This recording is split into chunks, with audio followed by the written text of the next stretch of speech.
ACGAM là một thương hiệu gaming gear mới nổi và đang tạo nên cơn sốt với những sản phẩm chất lượng trong phân khúc giá rẻ, và bộ đôi bàn phím AG-109R và AG6X là một trong số chúng.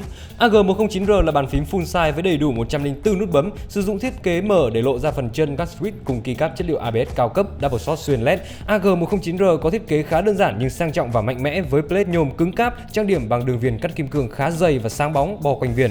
Mặt đáy sử dụng chất liệu nhựa cứng với rãnh DJ thông minh theo ý muốn của người dùng. Bàn phím AG-109R sử dụng blue switch đến từ Altemu với chất lượng và cảm giác bấm khá ổn, 8/10 điểm nếu so với Cherry Switch. Đặc biệt, chiếc bàn phím này còn hỗ trợ full anti-ghosting cùng 3 chế độ macro riêng biệt có thể cài đặt sẵn và chuyển đổi dễ dàng, nhưng ấn tượng nhất là hệ thống đèn LED RGB 16,8 triệu màu.